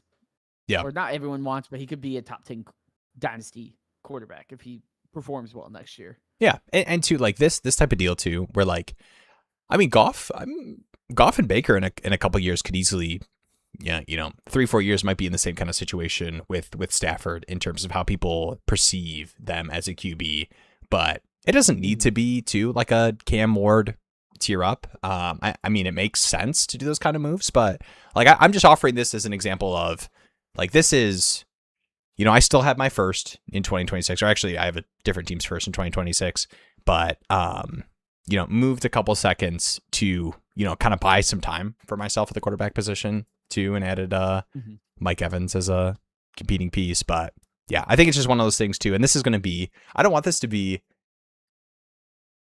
something we say every single time people ask us Dynasty trade questions, because I do think that there are some kind of time the market trades in terms of like rookie draft picks that we'll talk about 100%, especially when we're looking into mock drafts. And I'm sure we'll have some YouTube videos, subscribe to the channel, post Super Bowl about, picks we would trade for certain players, at this point in time with the knowledge we have. But a lot of times it's, we fall into the trap when it's June. We fall into the trap. It's post NFL drafts during the rookie drafts. We fall into the trap at the end of the playoffs when it's February 3rd and we're taking a look at our QB2 slot and wish it wasn't Cam Ward. It's just, once you trade away a first, so let's say you do Cam Ward and a first and you get, whatever, Baker back. Like, yeah, you feel a lot better about your starting lineup right now, but that first, you can never reclaim that. Unless you're willing to move other pieces that the other manager wants. So right now, that first is a lot more flexible than whatever you'd be tacking stuff onto to feel better about your QB2 slot. Great advice, guys. I was leaning towards rolling with Ward, even though I'm not a huge believer. With my 50% exposure to Michael Penix, that's what I tell myself. Oof. I know you did send me a Penix trade. And I almost responded back and was like, I'm not a big Penix believer. And then I was like, he knows that, and he feels that in his own heart right now. I don't need to share that intel. We'll see. Yeah, injuries are tough.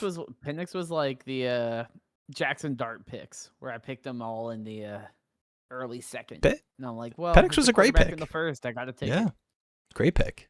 Penix could have easily been Bo Nix, like that kind of thing is just sometimes. Could still be. True. You got Stefanski now. He might be good. Yeah. Bijan sounded excited. All right, we've got, let me check. I don't know if we have any.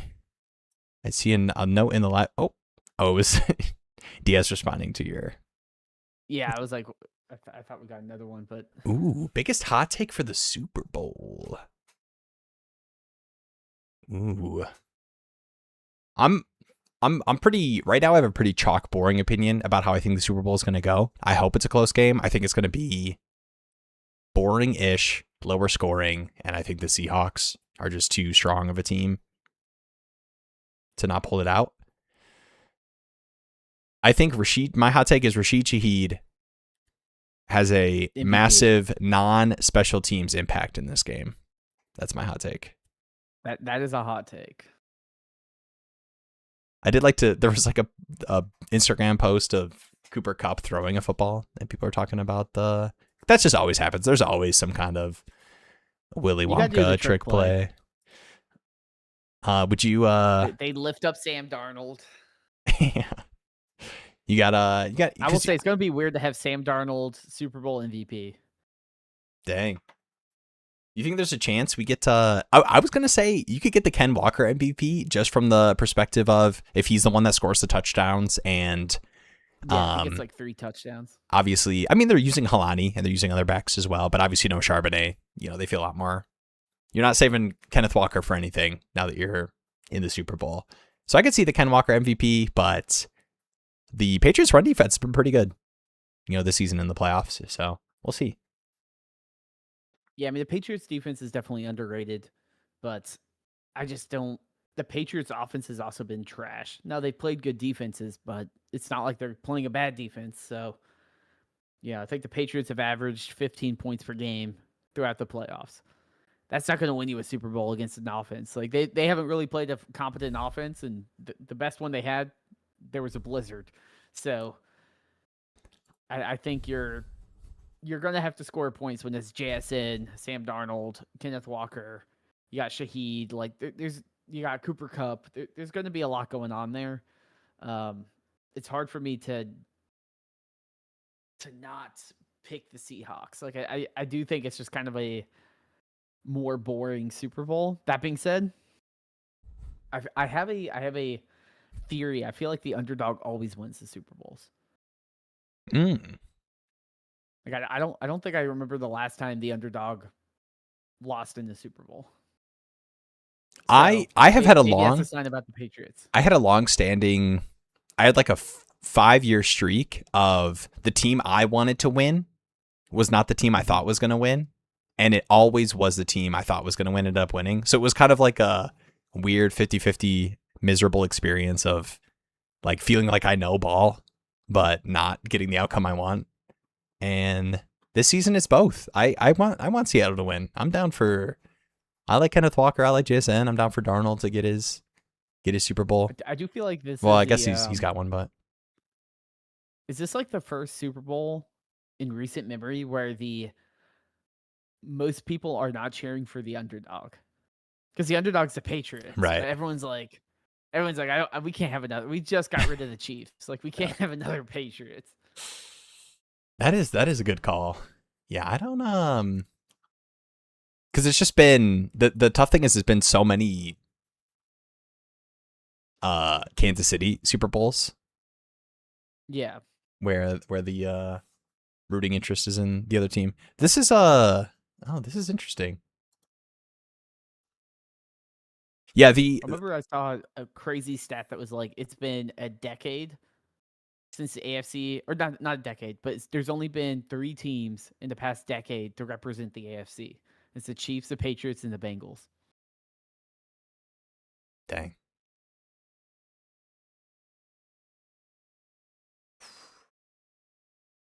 Well, you get a little tired. You want to have like the Titans come out or something. Like, yeah, let's get weird with it. We've got the and I mean next year will be fun on the NFC side. We've got the Lions Panthers NFC Championship game. We'll have to look forward to. That'll be fun. After the Hornets, Pistons.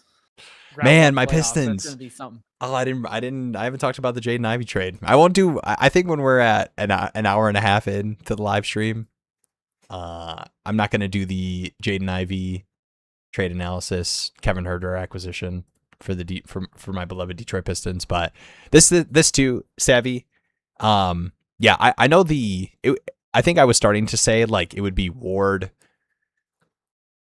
Like you're trading Ward and a first to a team to get like Goff, Baker plus a player, like those kind of where it's not like a straight up thing. Like I think they're probably pretty close, I'd assume, in terms of QB ranking values, just from the age, how Ward ended the season, and how people's perspectives are on Goff and Baker and their ages. But yeah. Are the Lions are we ever gonna get a Lions Super Bowl in our lifetime? We will. I believe. I don't think a cat team has gotten a Super Bowl, right? We've got Pet Jaguars, Bengals, Lions, Panthers. The underdog's not. You're getting called out. Who's your I know. All right. Uh-oh. I accidentally clicked over to my Twitter tab. That's what I used to take the little screenshots of the like Nagy's hired by the Giants. Just saw the Shedeur Sanders interception. Dang. We'll be posting our Pro Bowl breakdown analysis, what it means for Shedeur Sanders' dynasty value moving forward. Right after the stream, we'll get that recorded. No, that's what the people want. As we approach the end, I know I've kind of teased and called out some things that we're going to start kind of ripping the YouTube content post Super Bowl as we truly hit the NFL offseason for Dynasty. You know, we're heading into Pro Day, Combine stuff. We'll be doing mock drafts, rookie mock drafts, looking at actual NFL mock drafts. But let us know if there's anything specific that you would like to see us tackle or look at. I'll probably weave in. I don't know. Maybe I'll do like when the prospect stuff is being worked out, maybe like a Discord specific video of like anyone that's interested in like taking a closer look at how all these scores are put together that, you know, eventually will be up on the site. But let us know. Basically, all I'm trying to say is let us know either right now in the chat or in the Discord, in the general chat, if there's ever, hey, like I heard you say this on the live stream, would love to see you guys do this thing in the off season. Because we'll be ripping it. the content will be contenting this offseason at the Dynasty Daddy YouTube channel. Yeah, I mean, it definitely helps when we know what the people want. And I will say I did do that form about a month ago or so, and a lot of people are talking about we're ready for some rookie stuff. We need some exciting content covering all the rookies, even though this year, no, I can feel it. It's a little bit of a letdown. You know, everyone's waiting for 2027. People just want to do 2027 mock drafts right now. But we still got to get through 2026. So we got to talk about what are you going to do with the 109? I don't even know who's available right now. And I think that'll make it even more important, I think, too, with kind of how you maneuver and move about those picks with what people judge and seem to be, or like the overall perspective is that it's a super, super weak class. Like there was even, I don't even remember the last time people were so down on like a certain point in a class being so early. Like there's names people will bring up, but I feel like anytime I've heard hate over the past like 4 or 5 years in rookie drafts, it's never started as early as it's starting right now in terms of like the actual rookie draft. No, I agree. Like usually there's a handful of names at each position, right? Like there's like a tight end people are, putting into slots, or, there's a couple running backs that people are able to kind of space out. There's multiple quarterbacks we're projecting in the first round. So I think all of that kind of perceived hate on the class will make the offseason and how we're looking at these rookies, pro day, combine pieces, all those pieces of the puzzle, draft capital, obviously, will make it really important to stay close to the Dynasty Daddy YouTube channel this offseason. We'll be hitting the rookies for sure. Probably the first, I don't want to tease something that I haven't confirmed, but we'll probably be looking at, a mock draft and a rookie draft initially based off of that as probably one of the first videos that we'll put on the channel, just to kind of get an early look at the names. Yeah, those are always a fun experiment. And I think too, like the part I really want to dive into is kind of the range. Like we know what the first tier is. Everyone knows what the first tier is. What is the second tier? Right? What is the, like, is it 106, 107 to 201, 205? Like, how big is that range? Because I think if you're able to kind of figure out how big that range is and trade back potentially, or if you're, 208 and you're like, I think the range is 204, maybe I can trade up into the 203 or 204 and kind of improve the quality of my shot. There's still a lot going on right now. And there's a lot in the air, but it's like trading up into the top 5 is really hard right now because everyone kind of agrees on that. It's what's that next tier of players, and where do you kind of draw the line of, okay, I want to have a pick in the top 9 because that gives me this caliber of shot versus I have the 111. What do I do with that? Yeah. Are you guys going against the grain and buying 26 picks cheap right now? I think in theory, I want to answer like yes to this question just from the perspective of like what is cheap. And I might just look at some individual trades right now we can look at, because I think in my experience, I don't know, Jeremy, if it's different for you or if you've seen anything savvy. Like to me, I find that especially at this juncture of the offseason, even the late picks, people tend to hold to their chest. Now, a month ago when we were looking at, or a little bit longer than a month ago when we were looking at the end of the actual fantasy season and teams are contending for the bye and, pushing in with a no trade deadline to win their matchup in the last week of the playoffs. Like I've seen a lot of late first round picks moved at that juncture. But I think right now teams tend to hold and just kind of wait and see versus moving it for, veteran wide receiver just because they think the class is bad. I think people tend to hold their picks at this point. Yeah, I think it's hard to get people to move off. I think really the NFL draft is frankly the point where things matter. Right? There's going to be shows like ours, but other shows that are like, the combine's here, like, go make those deals. The reality is, like, dynasty trades are at an all-time low. If you look at the trade database, if you look at like the chart, just the numbers of trades for the most traded players are still very low in comparison to it's gonna be like post NFL draft, and like when your draft actually happens in your league, things like that. So that's kind of where you would really need to know. It might be hard to be like, hey, it's March. You're probably filling out your bracket right now, but yeah, I'm going to talk about Quentin Johnson. Like can I Dude, get QJ for the 202 and the 206? Like that's going to be not everyone's going to be as tuned into the draft and figuring that out. So it's always kind of hard for me to. And I think too, like people that have picks have been sitting on them for a long time. And at this point, I think they're not going to be like, oh, I'm just going to sell for anything. They're like, I'll see what happens. If I get a KC Concepcion, I'll live with that versus trading it for Terry McLaurin or something like that. Yeah. And I mean, full transparency, I was trying to make a trade in one of my leagues. Shout out to my home league, Kamish, who I'm going to text tonight. We haven't even transitioned to 2026 yet. I haven't noticed yet, so I can't even make a trade. We're still in the your league trade deadline has passed. Getting that message is brutal. February 3rd, bro. Let me send my 110 for Chris Olave, please, so I can get rejected. I will say I am the commissioner of one league, and we used to have it.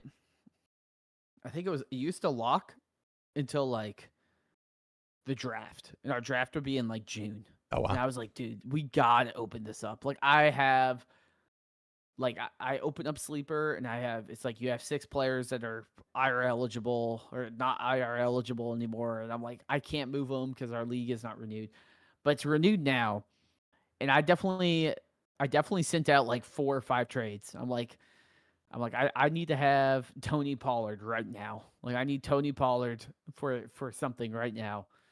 Give me a Travis Etienne. Like just go after some gross running backs. Just send out some of those gross trades, but no responses. Like that's just how it is. That's how it be. But no, I was clicking. I know Savvy said it seems like late first and later can still be had at very reasonable prices right now. Yeah, I mean, we're seeing like you got Chuba Hubbard here. I know obviously had a good game in the playoffs. We'll see what the Rico offseason looks like.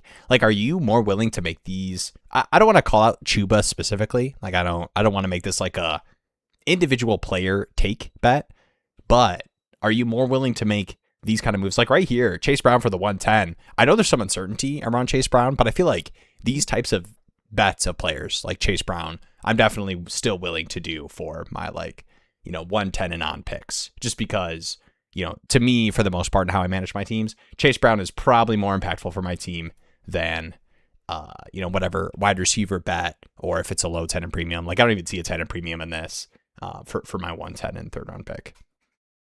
Yeah, I mean, I think that's a perfect range. I think any of the leagues that have one of those later first, I'm probably just going to say, okay, this team probably earned the later first and was probably in the mix for a, in for it all. So to me, I'm like, yeah, give me the Chase Brown. That's going to lock in as a solid flex to RB2-1. I feel much better about having actual production there than say, give me, Jonah Coleman, and I hope Jonah Coleman can be a decent day 2 running back that gets some work. Yeah. Oh, I'm trying to find ways to go the other way to like acquire these late first, but I keep finding trades that I feel the opposite around. So Savvy, this is not like, ooh, what?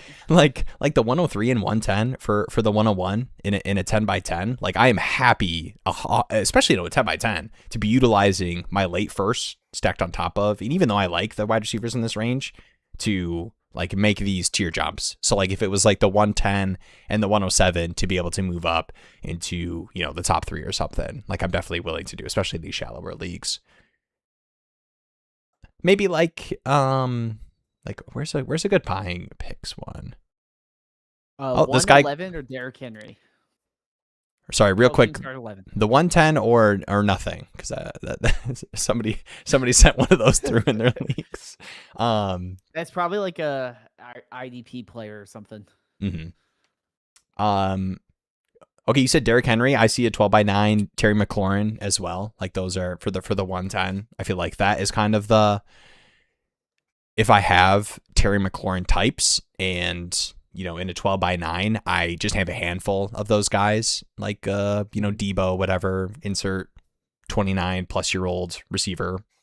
I have a bunch of them, you know, and I have Wandales as well that I'm, you know, probably going to have to decide heading into next year who I'm starting. Like I could see myself moving to be able to take bets elsewhere. But yeah, Derrick Henry. I don't know the team context, but I feel like that's a interesting one. Like, I think that's the range of player it would be. Highest 26 first you'd send for Kenneth Walker. Yeah, the Chase Brown one. Kenneth Walker is so tough. I mean, you get the Charbonnet injury, which I think makes me feel more confident that Seattle will bring Walker back. Yeah. I feel like I would take send the 109 for Kenneth Walker. Once it gets to the 108, then I'm looking at probably Denzel Boston, probably Ty Simpson, Casey Concepcion. I'd probably rather just go with the young first round draft capital player and say, hey, if they do get hot, because everyone was saying Jackson Dart sucks. He's just an RPO quarterback, and then got first round draft capital, started looking good. And now all of a sudden he's a top 10 dynasty quarterback that you can trade for 2 firsts plus.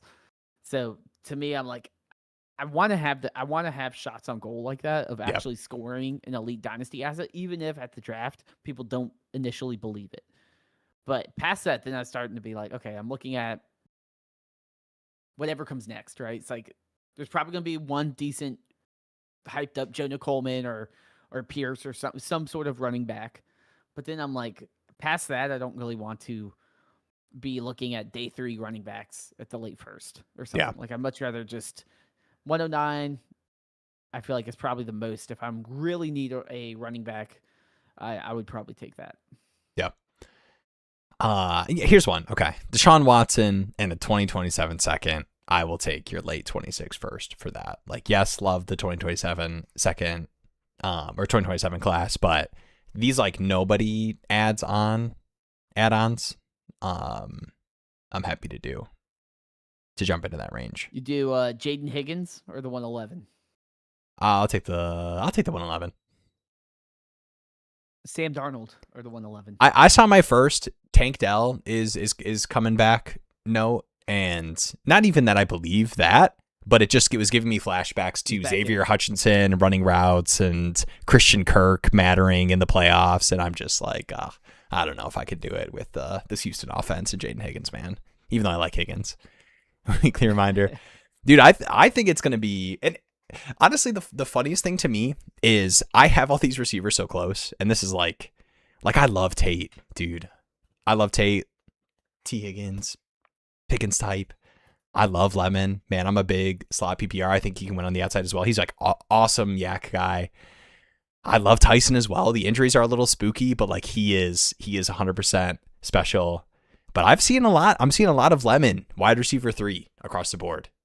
And I don't have like too many qualms with having any orders these top 3. I'm really looking forward to looking at all of them a lot closer. But yeah, I'm a Lemon guy right now, currently. We'll see. I do like Lemon a lot.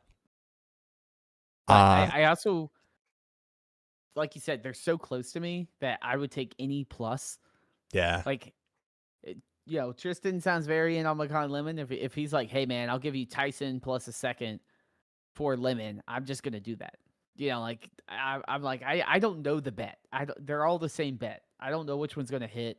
Give me whatever extra on top, and you can get whatever name you want. More. Yeah. We'll see. A lot of these mocks have them going so close in these like mid first ranges, some late early. That sounded weird, but or I guess it's early.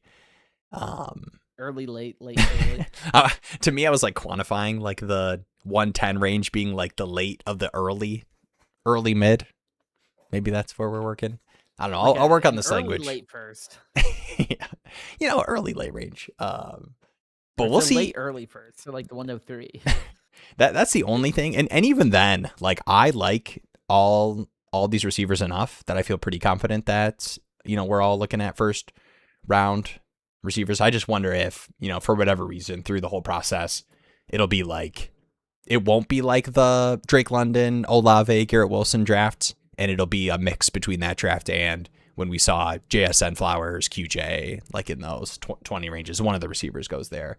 But obviously we're all speculating at this point with that range. I'm just speaking more to, I'm in the same boat with you, I think, that I'd be willing to move 102 to 104. But I'm also a weirdo, and I still don't know how I'm going to tackle the quarterback position. And Mendoza, you'll start listening to his press conferences. Yeah, that's true. Tom Brady. He's going to bring me back, guys. Here's the thing. Right now, in my brain, I'm lower on Mendoza than these receivers because of how much I like them. But I think I love Mendoza. I'm sure he's gonna bring me back. I'm gonna watch 2 interviews. I'm gonna read 1 report. He's gonna make 1 awesome pro day throw. He's gonna have a big smile on his face. Ugh, I'm gonna fall for it. Just so you guys know. I think people are gonna I think Tyson's gonna be the one that falls. It's gonna be the injury stuff.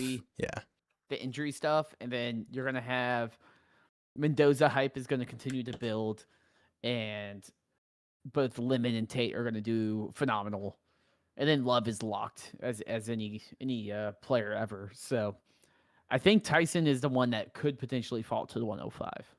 But I can also see Mendoza going 102 in certain drafts.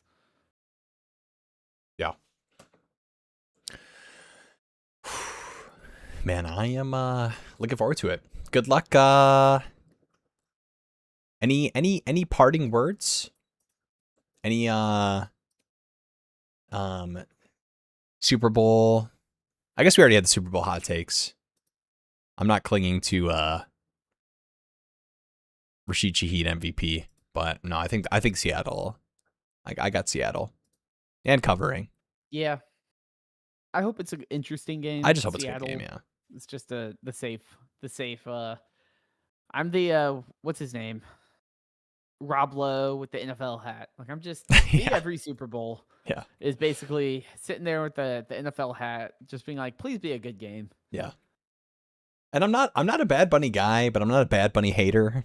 It's just not an artist I listen to, so it's hard. It's hard for me to get super excited about it. But heads or tails, man, tails never fails. But the bookmakers know that. It's always tails never fails. Yeah, I'm gonna go tails. All right, GGs. Thank you guys for watching. As always, like the stream still, if you're at this point. Subscribe to the channel. Still like it. Join the Discord. Link in the description if you're not in there. Like I said earlier, we are going to be hitting the Dynasty offseason content post Super Bowl. Be on the lookout for that. Really going to be, I was going to say hitting these rookies. I'll find a different phrase, but you get what I'm trying to say. We're not going to hit the rookies, but you guys get what I'm saying. But no, we, on top of that as well, we will be, we'll see how much interest we have for the Dynasty Daddy off-season leagues. I'm sure we'll at least have enough interest to do the D version of the league. I was going to call it the Daddy League, but probably Delta Daddy. We'll add that to the Alpha Bravo. You got to have the Daddy Charlie. Daddy League. Daddy. It just probably has to be the Daddy League. So join the Discord. We'll be talking about those on the stream as well, but the information to join those when they are posted this off season for the startups will be in the Discord. Great stream, boys. Appreciate you, Savvy, hanging out. Good seeing you, Tristan, as always. Much love. See you next Tuesday. Enjoy your Super Bowl. Be safe. GG's. Enjoy the Pro Bowl. Enjoy the Pro Bowl. I'll be checking out the clips. I'm a clip watcher of the Pro Bowl. That's how I enjoy it. Or I guess consume it. I don't know if enjoy it is the right word to use there. It's something. It is something that I put my eyes on. All right, appreciate you all. Peace out.